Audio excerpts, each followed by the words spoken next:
One night, Sunday morning. If it blurs out, it's just... I won't touch it. Oh, you have to? No, you don't have to. Okay, let's go. We're up to page, we finished page Tov Yud, we'll do the Kitzur, and we're going to Perek Reish Gimel, Ayin Beis.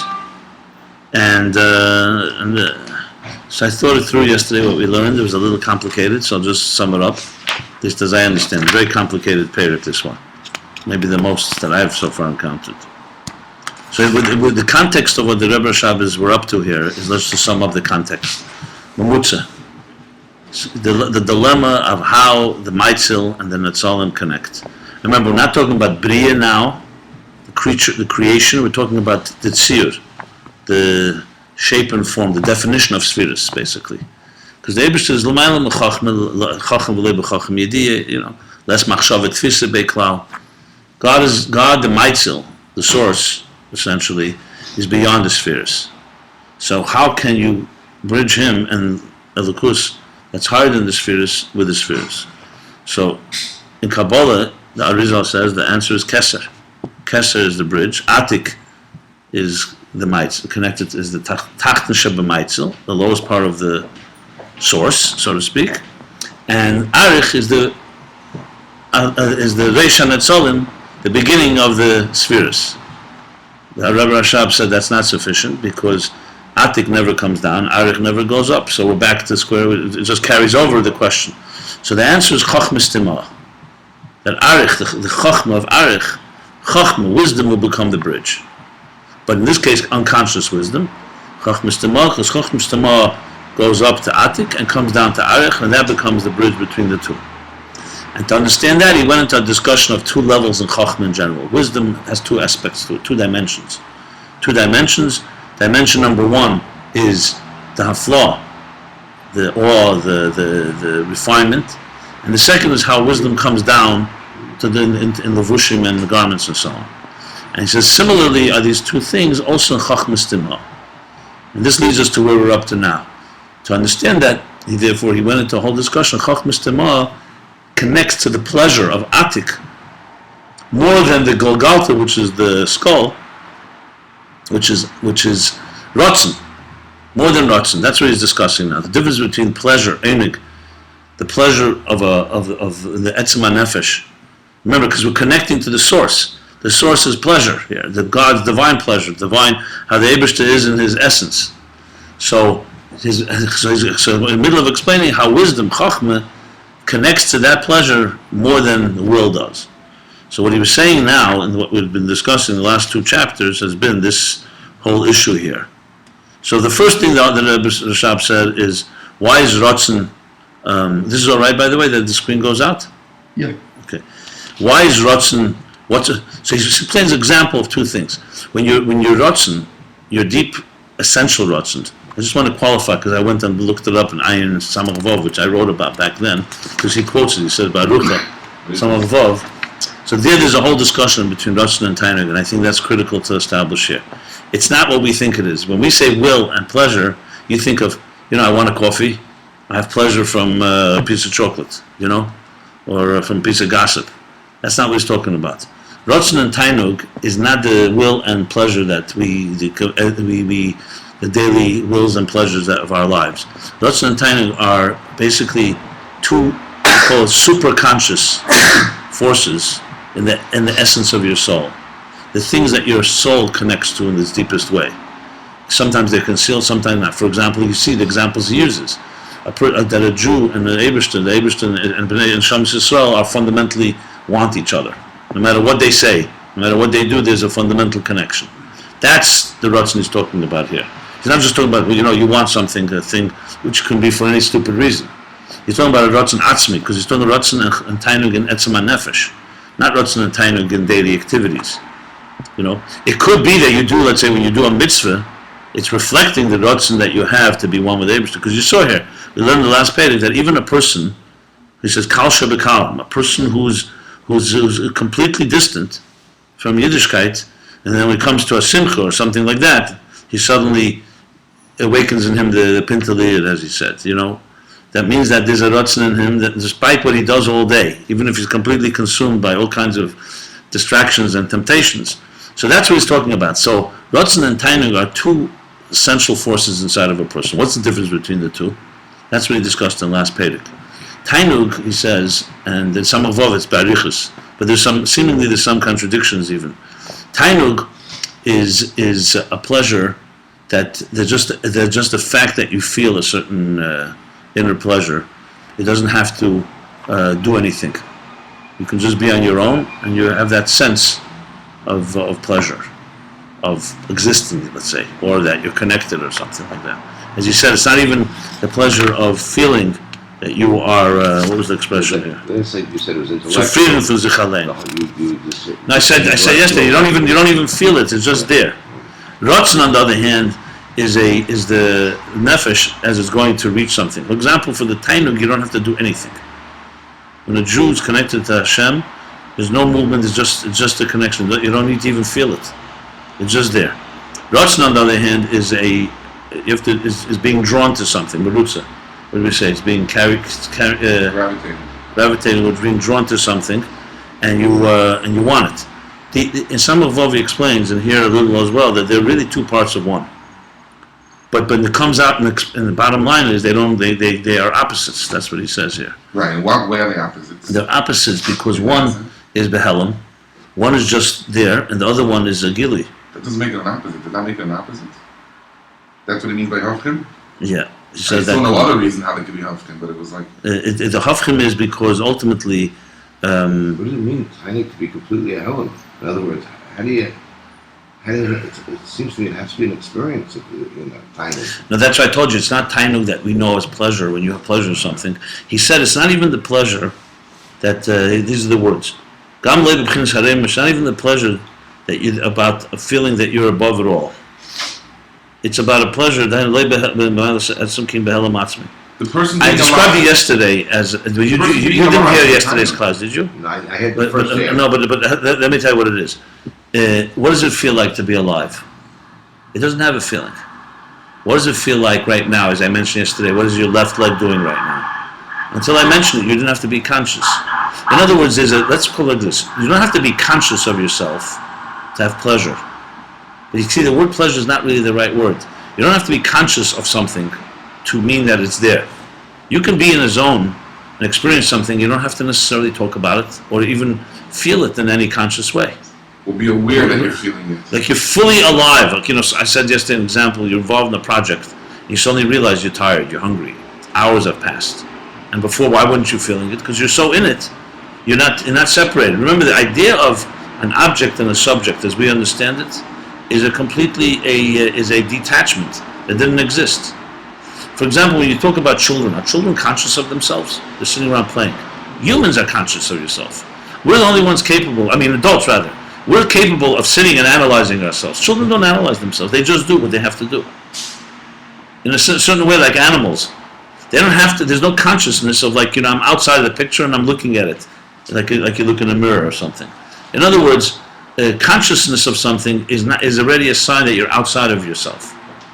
So when you say that, a person like you say hu hamada hu hayedeya, or a fish in water doesn't feel that it's in water. It's a state of wetness. It's not a dry thing feels that it's wet, but if you're wet, water doesn't become wet. For example, maybe you can only define it as when you have a loss of tiny, like you don't know, like your foot until you bang your toe, Then you realize that you were experiencing absolutely. That's what I said. Health. As soon as someone says health feels like something, you're in trouble. It's not supposed to feel like anything. If you feel something, what are you feeling exactly? You feeling yourself breathing? You feeling your heartbeat? All that is a sign of something that's out of order. In other words, that's really what tainug is. Tainug is that essential connection. You just belong. I have no other real way of describing it. The ratzon is an act. Ratzon is an act. I don't know if the word act is right. The ratzon is reaching towards something to fulfill. And you have to be aware of that. The ratzon? Have to be aware of your ratzon. I don't know. He doesn't use the word aware, but he uses the word gili. Yeah, it has to have some form of gili, or else it's not ratzon. Basically, Samavavi says that when your essential self reaches for something that it wants, that's the ratzon of the tainug, extending itself. So there's a part of ratzon and tainug there, mamish one, which is not what he wants to say here. Here he's saying the other side. How ratzon and tainug are two opposites. Because he keeps going back and says that anything that's revealed, anything you feel from Tainug is only a reflection of it. It's not the Tainug itself. Whereas in Rotzen, you're getting the chitzenius of the etzem, but you're getting the etzem. So therefore, the conclusion from that is that Rotzen and Tainug, Rotzen does not have the essential Tainug in it. He's going to compare this in the parak we're now going to learn, that in Chochmah it's not that way. I mean, the best, it needs good examples, but you're really dealing here with the analysis of unconscious forces. That's really what it comes down to. Then you really don't have to be aware of your Rosh. Yeah. But the problem I had was that Chochmah Tzimor is more of an unconscious thing. So that would be, and that's. But it's Chochmah. You see, the interesting thing is, what he's basically trying to say is that if you really want to get the essence of the pleasure, you get it through going out, far out. Remember we talked about Chochmah, that the far out you go, the deeper in you go? With Rotzen, you don't have that. Rotzen does not get that essence of the pleasure, because the essence of pleasure is deep inside the soul. Rotzen is an external expression of it. Well, this is the bottom line is what was what I was troubled by was, now I think I understand it better at least. Then he goes into the whole thing is which one's more powerful. That's what we discussed yesterday. Which one's more powerful? And he brings two proofs that Rotzen is more powerful, and Rotzen dominates and rules over Tainug. And he basically said it two ways. Pleasure cannot make you want something that you don't want. It cannot make from not wanting to wanting, and he gives the example for that. A person could be a bar seichel and Allah has great pleasure from ideas, but if he doesn't want ideas that are alien, only kedusha, Torah, no matter how much pleasure that seichel has, he will not go for it. No matter how much pleasure that seichel gives him, would give him if he did it, because he doesn't want it. Yeah, and then there's the other extreme, to change from wanting to if you want something, you can't turn it into not wanting. And this is the example of Eden and Shemus Yisrael and Hashem. That the Ratzon, there's a deep Ratzon, a Jew wants to be always connected. So even if he lives a life of all the pleasures, he says, the person who's completely seduced and tempted by all kinds of pleasures of this world, the bottom line, you talk about B'Shefer Gadol, even Mayim Rabim, of all these pleasures of the world, all these waters of pleasure, is it cannot ever extinguish the etzem ava, the connection of a Jew to the Eibishter. So you see from that it doesn't matter. Even the pleasures of the world, they are not more powerful than the rotzim inside him. So based on that, the reason why he's bringing all this is to explain why is that the case. If tainug is higher than rotzim, if pleasure is higher than will, why is that the case?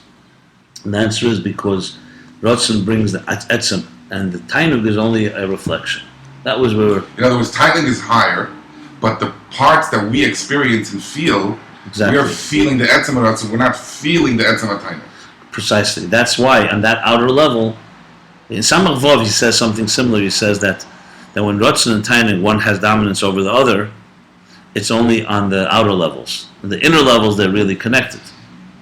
They're really deeply connected. But when it comes out exactly as you just said, when it comes in the expression of it, the bottom line is a will. If you determine to do something, there's no amount of pleasure that's going to sway you. Both ways. You cannot, from wanting to not wanting, or from not wanting to wanting. That's the power in expression. In the previous, remember, the tainug of this person who has pleasures from Elam Haza, the previous of his tainug is the same like the previous of us. He wants to be connected. His pleasure is in godliness. That's what he says at the end. I think that's what it comes down to. In other words, so therefore, on the outer level, in the Pnimius, a person can, for example, like you just said, in Pnimius, his tainug is doing the Eibish's Ratzon, right? Connected. Yeah. He may not be having any of it, so he may not be experiencing, even in any way, shape, or form, that tainug. Maybe an atheist, like. Outer levels, yeah. He has no connection with Torah, and so to speak, with the Eibishter, so he's not experiencing. But that doesn't change the fact that his oineg is being connected with the Eibishter. Oineg atzmi. His oineg atzmi. So in that situation, what's happening is his will. He's being denied his oineg atzmi. Yeah, but his will has power over the oineg chitzeni, because in other words, if he chooses, like he says, that the reason the person is, what does he say, the word? So as much as he says he doesn't want it, as much as he says to himself that he doesn't want it, ultimately he will break, or he will acknowledge when he experiences it at special times that he's really about that he identifies with it. That's when people put to the test on Gomer serious nefesh, even if it's not even. It's one way, one manifestation. In other words, I think in other words, what he's saying here is this that the Rebbe always tells us, and the Chassidus always tells us, the pintel yid in another yid, in every single yid, it's not just something that we believe in when we meet another yid, and we believe that Torah says he has a pintel yid. Although, it's in other words, there is something going on, kipshuta, in the psyche of every single yid. Kipshuta begashmis. There's something going on in his psyche that when you approach another yid, you know in advance that in his experiences in life, he's been going through this dilemma or whatever it is because he's the Ayin Beis is takalikus. So you know for a fact that throughout his life, he's had thoughts and experiences and things that are pushing him or confusing him, whichever direction they're pushing him in. Okay. This is only a Jew. Must be only a Jew. A guy also has deep things. The Rebbe says in some sikhs, look, a guy has the same idea because he's also connected to God, but on a different level. But the same ideas can be explained to anybody. Because everybody's got their connection. You know, that's the bottom line. But I'm talking about the essential connection, whether we understand it or not. It's a different discussion. And essentially, you have to say that for a guy who's fulfilling his purpose in existence, he has an essential connection. But it's not for, it's a different type of essential connection. God ultimately can't be split into pieces in certain ways. When a guy fulfills his mission, a Jew can't fulfill that You mission. say the same about a behemoth. You could, but the guy has Shav Mitzvahs has choice. Shalom Aleichem. Right, and Shalom Aleichem. So Maar het is gooi have chosen. Dat is misschien bij de verbrengen bij de depends on what. In Shav Mitzvahs he does. If you didn't begin, then you could say Hitler and the Nazis should not be guilty. They are guilty. Mitzvahs is very big. No, not in the Shav Mitzvahs. Very Other big. things. It's not for here. It's a little bigger discussion. Ze idee gaat dus geen begin als te beginnen. Als je geen nieuw begin is een good and evil. The guy has that begin too, except different levels. It's not. I don't It's a know whole if we can discussion. really relate to what the depth of what a guy feels. Because, and in that sense, your question, we can't relate to it because we're not. So therefore, the says it's not your business. In other words, Listen, enough. it's not your business as far as feeling it. It's our business to teach the nations. Right. As But to example, feel on the level is what a guy feels, you can because it's not. Anyway, this is a completely tangent. I think we should not go there right now. That's a whole different story. So let's do the kids at the bottom of Taf Yud. ובעצם mahusam rotzen ואין הופכים זה מזה. And etzem mahusam, the mahus of rotzen and enig are opposites. Rotzen and berutzes hanefesh, ve'enig helam. That's bottom on the opposites. Enig is a state of being. Rotzen is an extension. That is the different. That's the opposite part. In other words, enig doesn't do that, and that would not make that the hofkim part. Rotzen, you're drawing towards somewhere, right? Oinig is verkehrt. Oinig, you're quelling in sich. Right. Or even deeper than kvelling, whatever. Right. But The take of ataynik hu be'er chezer. Back to that. Okay, the enig atzmi hu be'etzem ha'mohus, and the essential enig pleasure is be'etzem ha'mohus v'amshokas enig hu rak ha'ara. And whatever you do feel, whatever a feeling is only a reflection. Well, the chein enig enig shelat ala rotzen. That's why pleasure does not rule over rotzen, over will. The tainik b'muskolis lo yishane.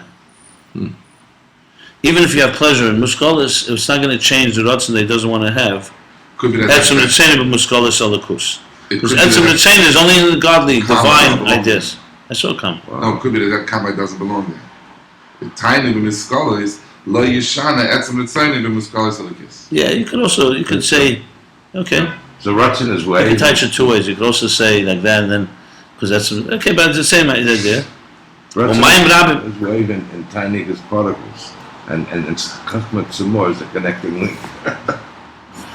I know what you're trying to say, but the truth is, I think Tainug is wave and Rotzen's particles. Okay.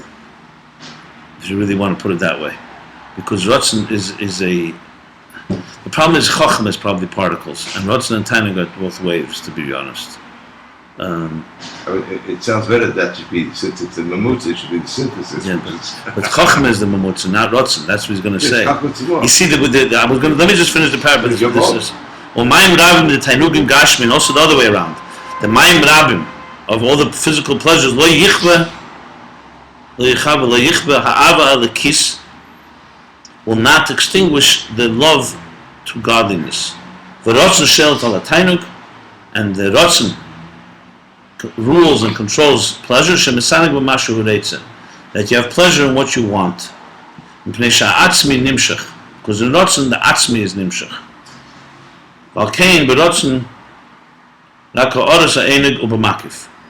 And the conclusion from that is that in Rotzen, you only have a reflection of the pleasure, and it's only in the form of Makif.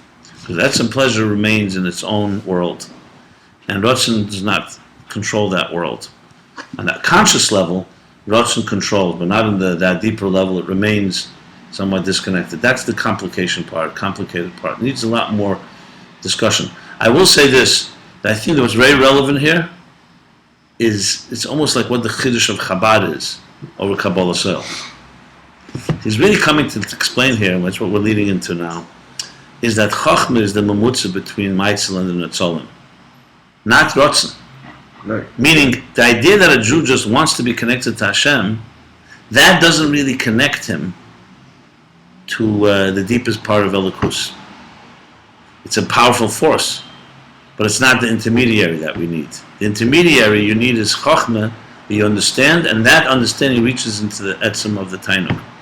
Ratzon is just a state of being. It's like Kabbalah said, because you could argue, what do we need more? If a Jew, no matter what he does, he doesn't get torn away from Elokus, that's it. What do you need more Aveda than that? And the answer is because that doesn't connect you as you are with Elokus. It just connects you that you are one part of it. The Chachma is going to connect you in a way that is integrated. This is not integrated. Ratzon and Tainug are not integrated, that's bottom line. Because they're opposites. One is all the way in, one reaches outward, and therefore that reaching outward has control over Tainug because the Tainug never comes out on a conscious level. That's what it's like. Okay. What you're saying is they interact, Ratzon and Tainug, but they don't integrate. Right. They don't integrate in a primistic way. Only Chachma will do that. That's Meiredik. That's why Arich can never become Atik, but Chachma Stamah can. Arich always remains separate from Atik. Remember, he's talking about Atik remains in its world. Arich, Ratzon and Tainug are two different worlds. The thing that's complicated is because the Samach Vov says that they're one and the same, but one is in and one goes out. But there's the other side of it, that the way they work, they function very differently. Basically what he's saying is that when on the conscious outer level, Ratzon is the dominant force. If you want something, you can subdue a pleasure. Not the other way around, because Ratzon has a more of an essential force in the expression of things, and Tainug does not. Does this make any sense? I lived it. See it every day. Okay, so let's. What time is it already? Oh, it's 8 o'clock. Okay, if you gotta go, you gotta go. I'll read this Pedic. Yeah. You don't have to be all paid it. Okay, I'll read it a little bit. Into that. Om You can have it on Sunday with me. I'll make sure I have a nicer place. nom, and here's the contrast now. That's Ratzon. At least it's good. We'll come on Mishchis this morning. I am doing a favor. 1 second. You're not here so well.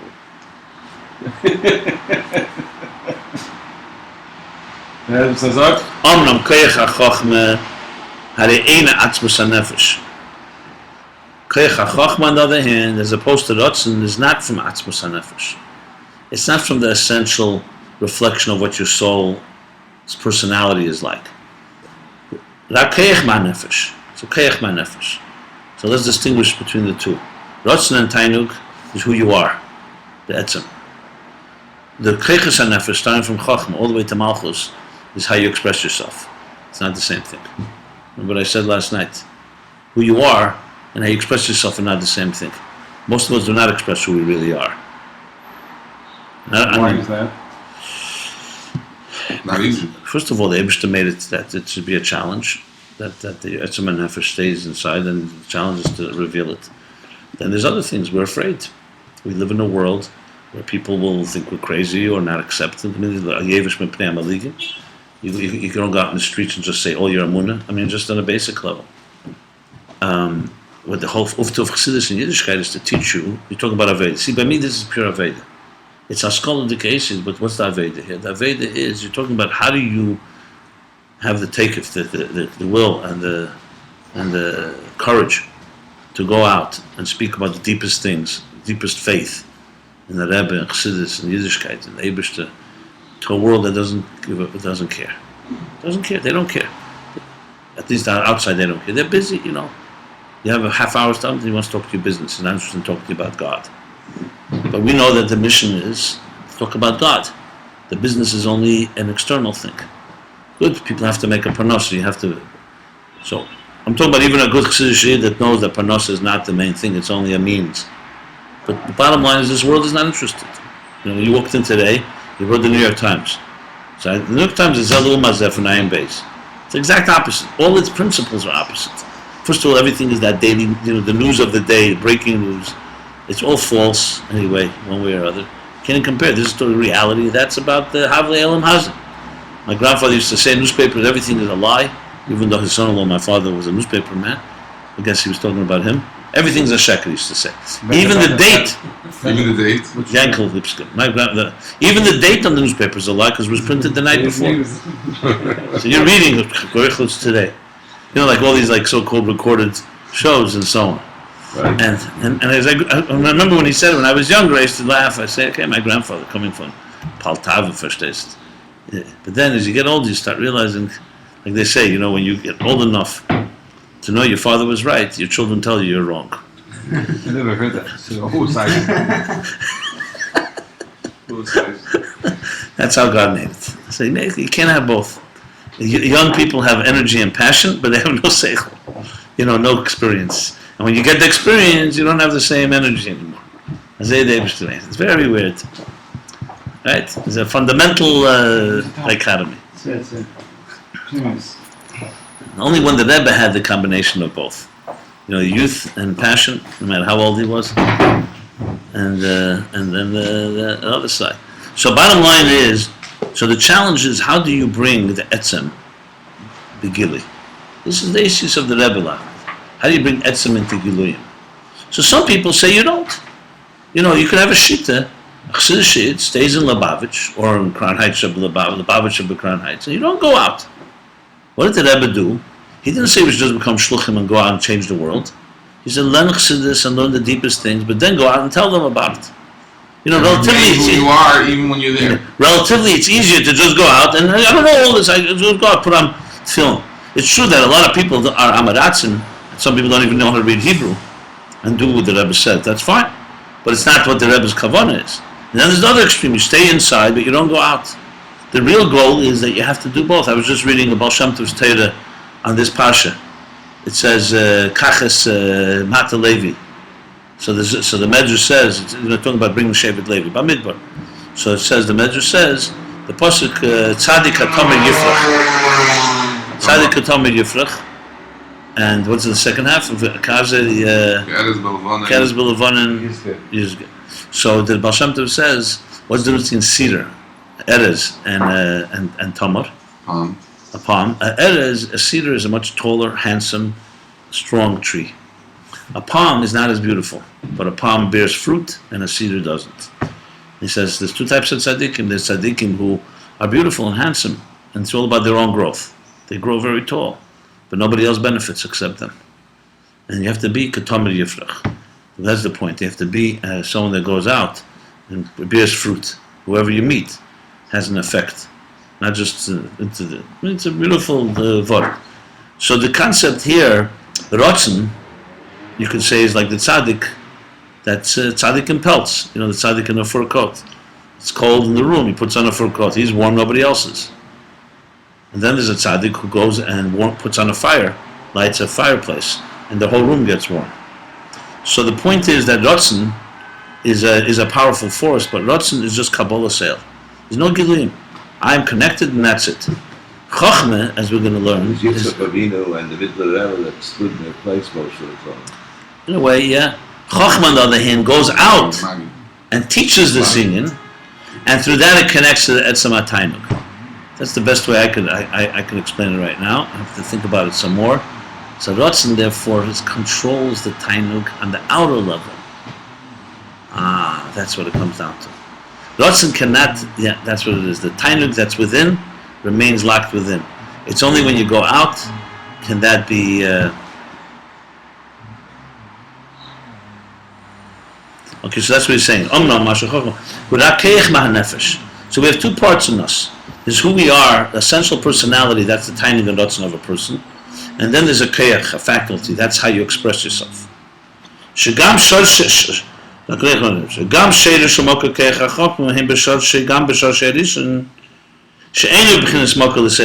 Even in its root and its source, the keich HaChocha, even in its first original root and source, it's not atmas hanefesh.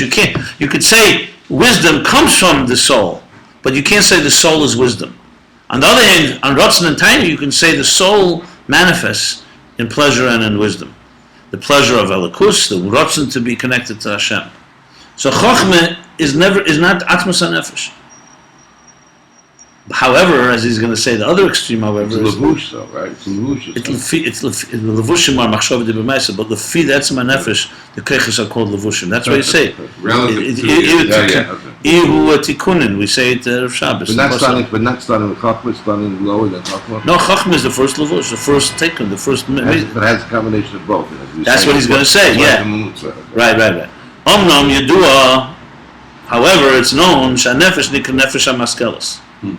The nefesh itself is called a seichel de nefesh. It's a nefesh that a discerning, a thinking nefesh. It's an intellectual nefesh. So though you don't say Chochmah is the nefesh, etzem nefesh, but the nefesh unites with Chochmah. For example, you can't say the nefesh unites with a table or with an action you do, but wisdom in some way is integrated and is connects and unites with the nefesh. The example given for it sometimes, maybe he's going to use it here, is garments are completely external. You can take off a shirt, but you can't take off your skin. So even though your skin is external compared to what's inside, but it's nesachid, it's one with your body. So you could have, there's different levels of something outside. So the skin is not that. So Chacham is not etzem nefesh, but it becomes one with the nefesh. In other words, it expresses the nefesh in its full sense. He's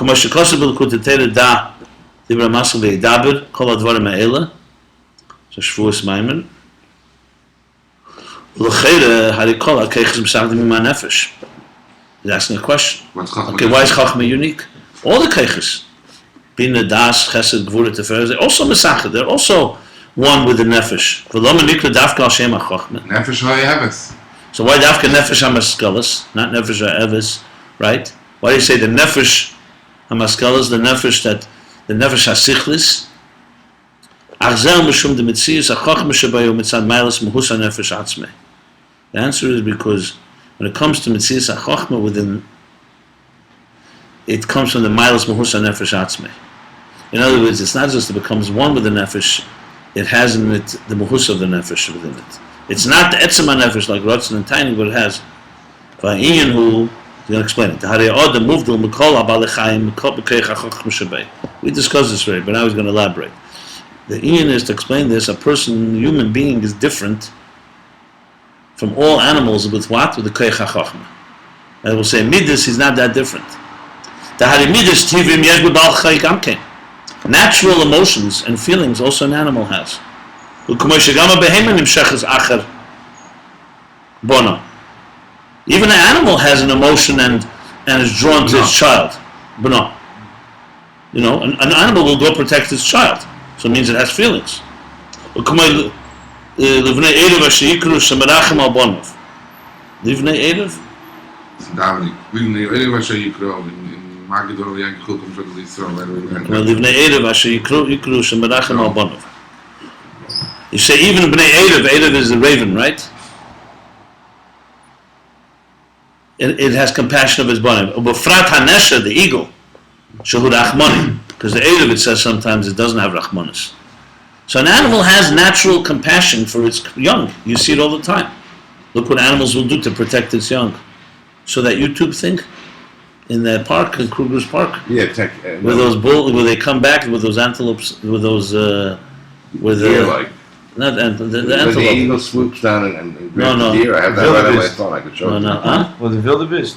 No, not the wildebeest. No. The what? Deer. The antelope. The grabs it. bulls. It's, I think the most watched video on YouTube. A guy got it quoted by camera. You got to see this. He'll talk about the Keich Achdus. What you have is basically you see like this. You'll see it. It'll blow you away. You won't believe what you see. It's in Kruger's Park, which is a wild park, and you have a whole herd of antelope. Yeah. A whole herd of what are they called? Bulls? No, that's called wildebeest. No, not wildebeest. I know what I'm talking about. Antelope is not bulls. Antelope is a different. It's a whole herd of African antelope. I think that's what it's called. Yeah. And big herd with big, they have very big horns. Right. And they're walking with their little baby. I'm talking about like maybe 100 of them. Their own baby. Their own baby, maybe a little less than 100, maybe 50. And then a lion's attack. Isolate them and grab the baby. The baby's a small one. And they grab it, and that's it. And the guy got it all on camera. It's a home video. And they grab it, and they slap it away. The other ones just, you could see they're very Stressed. agitated, but they have no choice. They pull it away to the edge of the water. And they're attacking it. And this antelope will not let them kill it. Then suddenly, it gets worse. A crocodile comes out of the water and grabs its leg.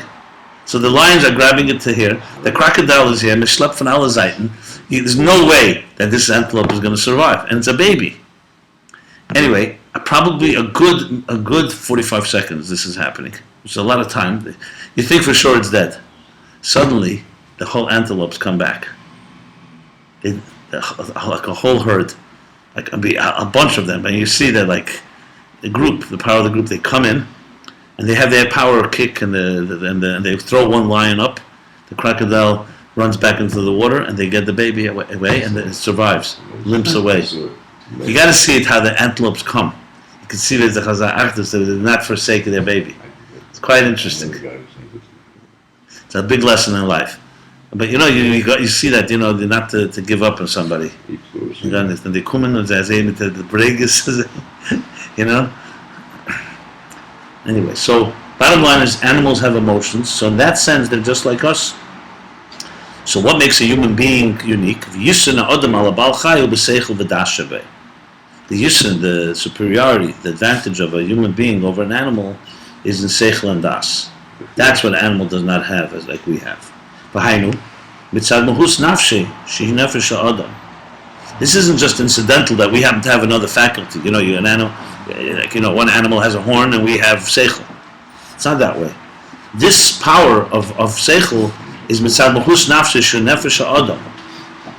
This is part of the essence of the mix. In other words, we are fundamentally, qualitatively different than animals. It's not just that we have another tool. Because you could say, as I said, animals have different tools. One animal has horns. One animal has a bite, has teeth. One animal has other weapons. And we have seichel. Now, a human being is fundamentally different than an animal. The shoshim pnei adam sheber makava, because a human being originates from the pnei adam. The makava had 4 faces. You have pnei adam, pnei nesher, pnei sher, and pnei what? Pnei aryeh, face of a lion, of an eagle, and of an ox.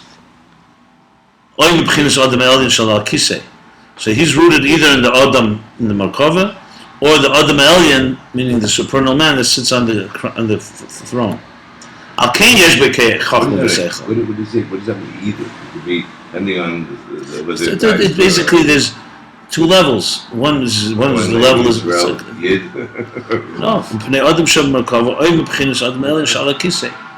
He's basically trying to say a root of Adam, where Adam originates. Because 2 different ones. Yeah, because these are 2 sources. They're both. The bottom line, either one means it comes from a different source. One is just 2 different ways of it. It does not explain the difference here. One could be tiny. I don't know about that. And the chariots, the Mutzer. The Yisn Adam ala Bal Chai, that's okay. Al Ken Yesh B'Ei Chachma V'Seichel. So it's the other way around. Not that a human being happens to have Chachma V'Seichel. His nefesh is different. It comes from the Adam Elyon. So therefore he has Chachma Seichel. This is my rabbits. Ubederach Klal, Umipnei Shenafshei, and in general, this is because his nefesh, the human nefesh, is Mibchinas Atikum, comes from the world of Tikkun. Atzilus Tikkun, not Tikkun. The Ikir hu b'Tikkun b'chinas HaChachma. The Ikir in the world of Tikkun is the level of Chachma, hu b'chinas Shema, k'meshakasu makamach. This causes is a lot later in Ayin Beis. The main reason is because a human being comes from the world of Tikkun. The animal comes from Tohu. You know, that's why it has Raft Fulaz B'Kayach Sheh. Tohu is a lot of energy, a lot of passion, but it doesn't have balance. A human being has balance. We're supposed to have balance. And the Seichel is what creates the balance, the reflection. We can reflect, we can disagree and reflect together, come to something.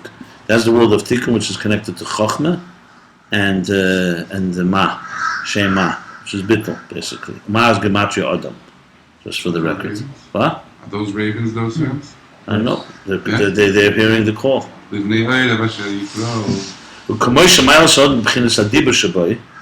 He's giving an example, like the advantage, also the uniqueness or the quality, the superiority, the uniqueness of a human being is also in the speech. Animals don't speak. We also say nefesh hamedaberes. It also comes inside the nefesh because it's a nefesh that speaks. That's why we say the nefesh is filled with words, with letters actually.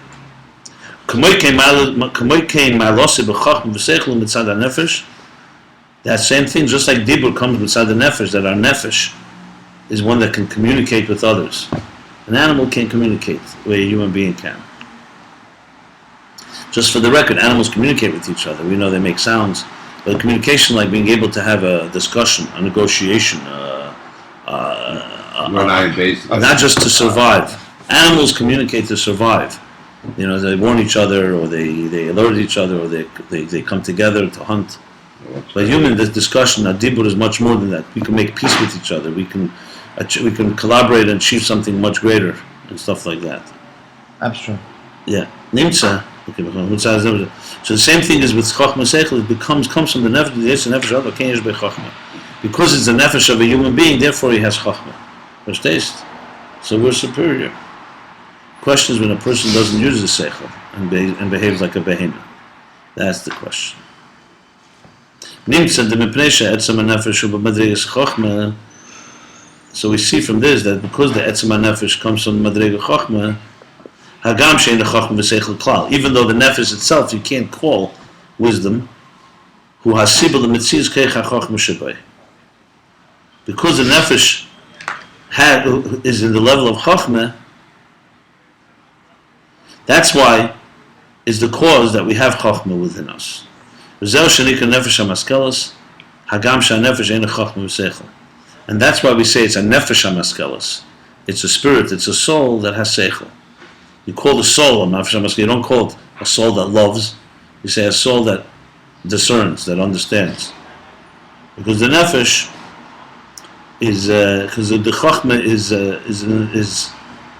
an expression of what the nefesh is all about. So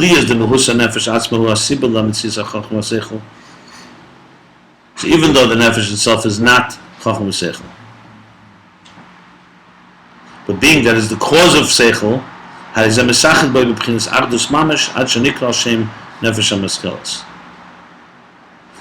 so this is like I said earlier, it's not outside of the soul, but it's an extension of it. So the soul expresses itself through nefesh, through seichel. And that's why you can call it a nefesh hamaskelos. You say a human being has the spirit of seichel, or an animal, you can't say that. So we see from this, the chachma is not the essence of the soul. The chachma is not the essence of the nefesh, but it has a cause. But the cause of chachma comes from the atzmus of the nefesh.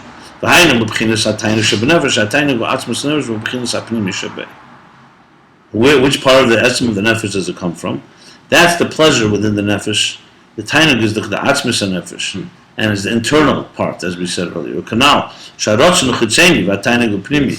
Will is only the external part of the nefesh that's reaching out. Tainug, on the other hand, is the pnimi.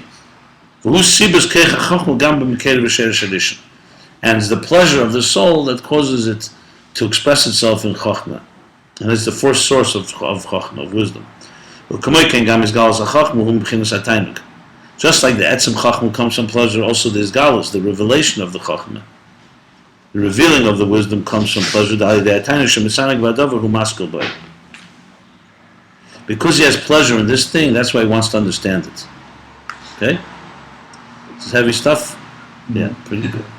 By the way, when you say that for example, that the seichel... Look, I'm reading it inside, then we have to explain it. But this is it. Seichel is the interface between the thoughts and the nefesh. In other words, let's say there's a person that's very smart has a lot more connections to that interface, so he gets more timing. The timing is like electricity that comes through this interface. This interface has a lot more connections to the nefesh. Mashing, if somebody's not so smart, it can be the same muscle, but he doesn't have the same connection, he doesn't get the same thing. The same thing for the stomach. Yeah, you got it right. It's exactly right.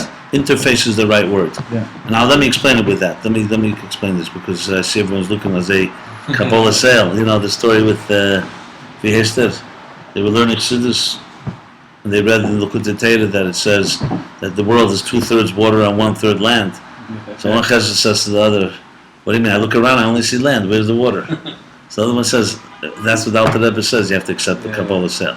You're all looking since the Rebbe Rashab says Chochmah, Seichel, Maskelas."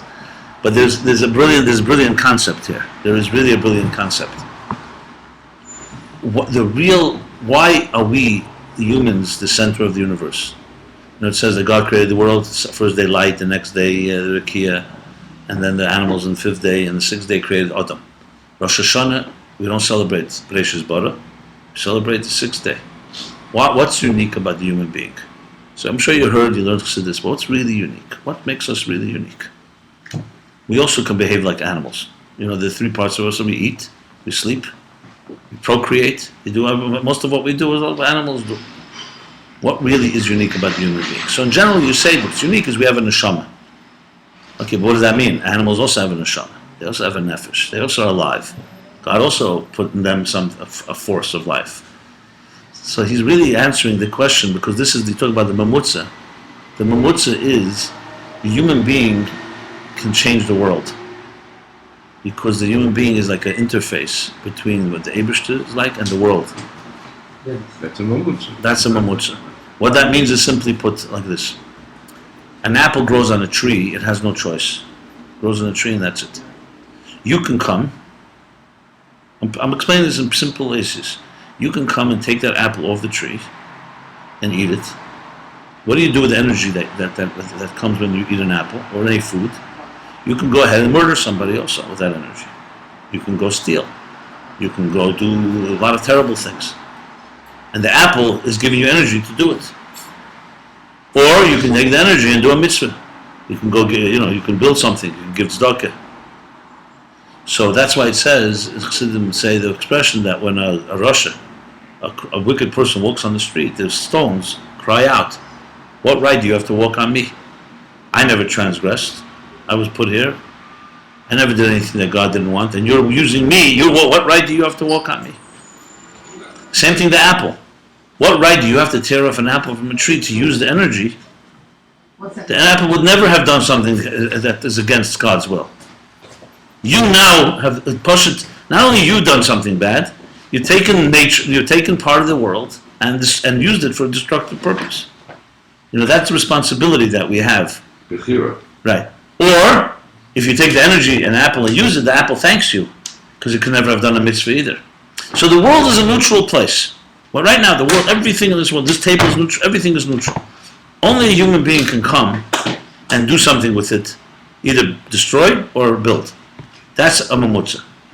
Now, what makes a human unique? That's what he's saying here. I'm explaining it in simple English. Because a human being has seichel. The apple or the animal runs like a clock. Runs like a clock and just follows what the program that God created. It's a program, right? An animal never changes his program. You can predict an animal exactly how it's going to behave if it's attacked, if its children are attacked. You know how it bears children. You know animal. It's so precise. Someone told me they live in someone I know lives in Montana. It's like a wilderness, all vast wilderness. They live by the edge of the wilderness, and there's a big stream of water where the salmon they come to spawn. Yeah. Now salmon, when they spawn and they leave the eggs, they die right afterwards. That's made. So there's millions and millions of salmon, unbelievable numbers. Salmon, they go. Eagles love salmon, and the eagles stay perched in the mountain. An eagle will not touch a salmon after it's dead. No. No, and it will not touch the salmon before it lays its eggs. So it's within 5 seconds that it has to get the salmon. Wow. So the eggs, so the eagles, suddenly, thousands of eagles come swooping down. The person told me, they have pictures of it. Right after the egg. Exactly those 5 seconds. It's not this one miracle of thousands in nature, but how the balance. And you can always predict, it's always predictable. They will get those salmon right after they lay the egg and right before they die. Wow. But they won't, you could say, good, if they don't lay the eggs, they won't have salmon for tomorrow, But also you could say it's a beauty that they will not destroy the next generation, This is all, you can't imagine, when you start studying nature, it's a bit mind-boggling, the balance. I read all the time about these things, that if somewhere humans, like through oil spill in Alaska, it could affect in Australia how the sea lions don't have enough food to eat, and therefore then they don't have enough food. It's a ganze bahala. Because animals also, they multiply. The smaller the animal, the more it multiplies. You know that? Because they eat more. And that's why they have more vegetables than animals, because all animals eat vegetables. Vegetables don't eat animals. It's unbelievable. This is God's work. My point I'm saying here, all this is a clock. It's a clockwork. You can predict it all. Only a human being can disrupt it, for good or for bad. Why? Because we have seichel. We're not run purely by emotions. So you can use seichel to destroy. You can use seichel to. That's what he's saying basically is that the chachma we have give us a divine power that says, what does it say in the Torah? That the kol chayes haaretz, everything will be under our control. We've learned to kill animals that are much more powerful than us with weapons. That's what seichel does. You could also use seichel for the good. So what he's basically really saying here is that seichel is not the nefesh. You can't say your soul is wisdom, but wisdom is a expression of your nefesh, what makes you unique. So what we are, like I said earlier, your etzem of your personality is that your rotzen and tainug is one with Hashem. But seichel is the place where the soul expresses itself to the fullest, more than anywhere else. That's why chachma is such a mamutza. Our rotzen and tainug is one. The rotzen atzmi and tainug atzmi. We're not talking about your pleasures, daily pleasures. Rotzen atzmi. The rotzen of a Jew, that he wants to always be connected to God. That's part of Hashem. It's my nefesh. You say that a Jew in his pshimnis nefesh is always connected to God. That's what you mean by etzem. But chachma is not etzem nefesh, but the nefesh manifests in chachma. In other words, what makes a human being unique in this world is wisdom, not midas. Midas everybody has. Animals have midas. Person gets angry, animals also get angry. It's not a chiddush. Huh? No, he's not. Yeah, he's not. Doesn't discuss it. But obviously, the ability to refine midas also comes. Like you can't expect an animal that's aggressive to suddenly become not aggressive. A human being, you expect the meich shalt alalev, a state in Tanya. Now, for sure, he's not getting into that yet.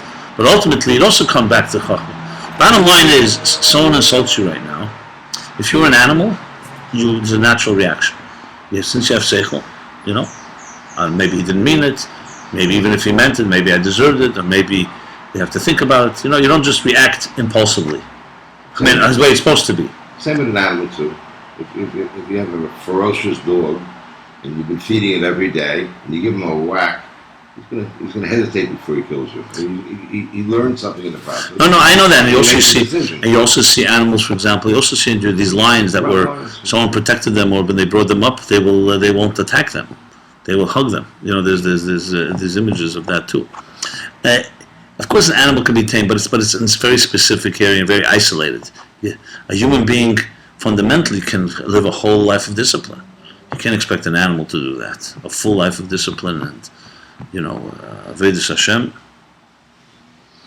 So seichel is that mamutza. What? Maybe won't bother. It's one all day. So also and also.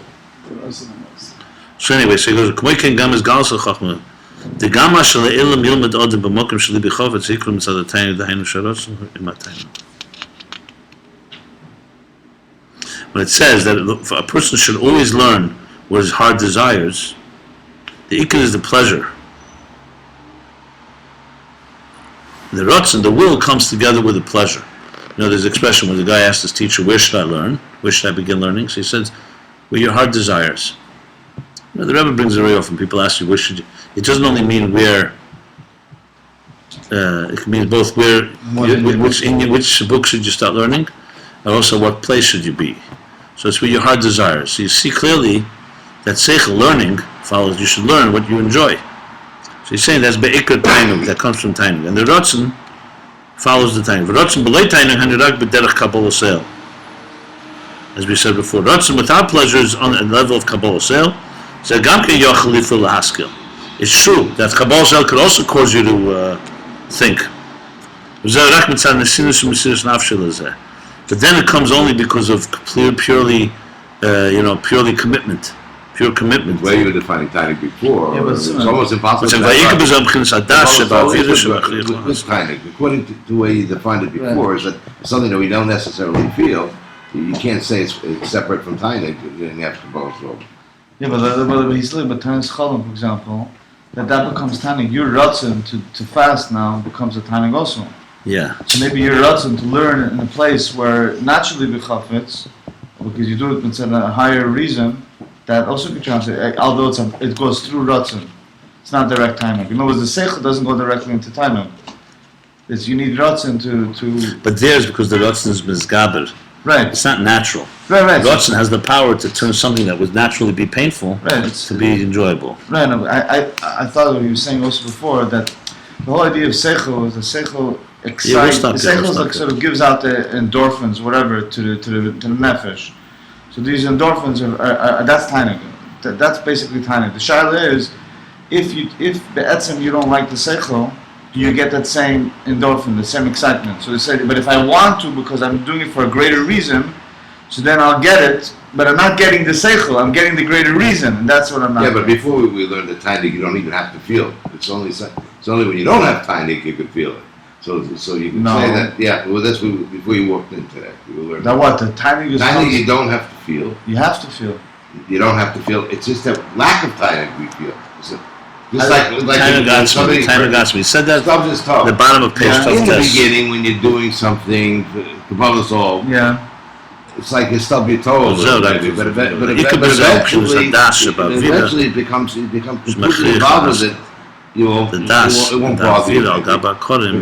It's a lack of Tainik that was brought to our attention is what we feel. The normal existence is Tainik. Tainik is the connection with the Eibishter. We'll stop here. But not necessarily the Eibishter. Tainik doesn't mean only the Eibishter. Yeah, the true Panemius of Tainik. No, he says a person's very smart, That's not right? the way we No, learn. but a person's very smart. Yeah. You could have Tainik from a Dover Metunov, but it's very smart, very clever. Fine. So his Ratzon says, no, I only want. His Ratzon says, I want only Seichel Hakim. Also, that's different.